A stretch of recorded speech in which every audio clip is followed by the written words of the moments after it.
मी आज विषय घेतलेला आहे। शिंदे साहेबांनी पंढरपूरला पांडुरंगाच्या साक्षीने घोषणा केली, लाडका लाडकी, माझा लाडका माझी लाडकी। पण ही घोषणेपुरतं ठीक आहे, पण अनेकांच्या मनामध्ये या माझा लाडका माझ्या लाडकी बद्दल शंका निर्माण व्हायला लागलेली आहे। तर आज माझ्या काही पेपरमध्ये लेखमध्ये अशा वाचण्यात आलं की एकीकडं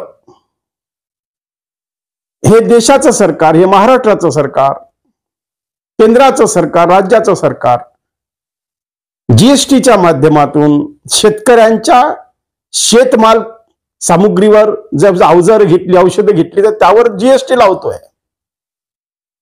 असा पैसा उभा राहतोय।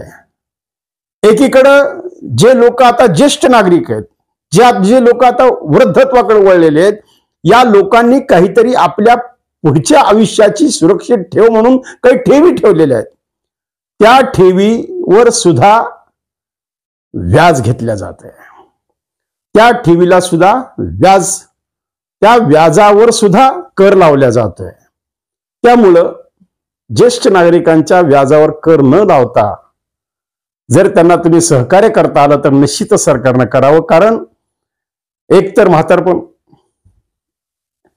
कुणाकुणाचं एकटं जीवन, आजकाल किती टक्के मुलं आपल्या आई वडिलांना सांभाळतात हा फार मोठा चर्चेचा विषय आहे, तो गंभीर विषय आहे, त्याविषयी मी मागे बोललेलो आहे। पण आता ही वाढती महागाई, औषधांचा खर्च, तपासण्या, हॉस्पिटलला गेले की ही तपासणी झाली की ती तपासणी, हा ज्येष्ठ नागरिकांचा सर्वात मोठा प्रॉब्लेम आहे की त्यांचे त्या आर्थिक टंचाई त्यांना निर्माण व्हायला गेली। कारण जेवढी काही ठेवी ठेवल्या त्या ठेवीच्या व्याजावर कर आकारला जातोय। तर कृपा करून हा कर सरकारनं कमी करावा, ही एक माझी कळकळीची विनंती राहणार।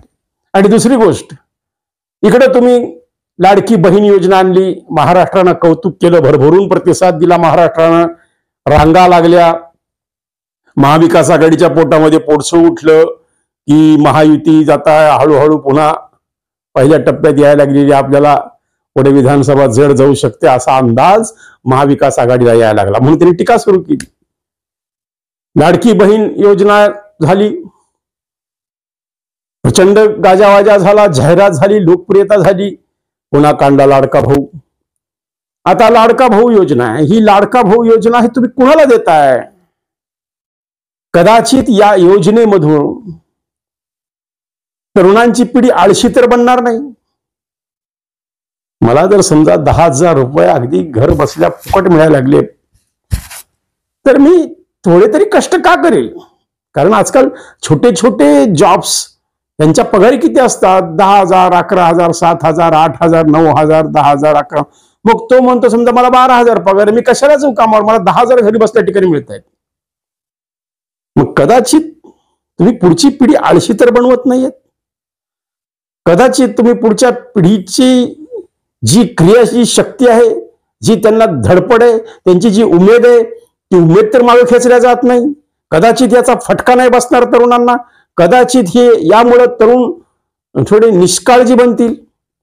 म्हणजे आणि दुसरा एक मला धोका दिसतोय की फुकटचा आलेला पैसा आहे म्हणून हाच तरुण उद्या दारू पिऊ शकतो त्या पैशाची, हाच तरुण उद्या गुटखा खाऊ शकतो, हाच तरुण उद्या व्यसनी सुद्धा होऊ शकतो।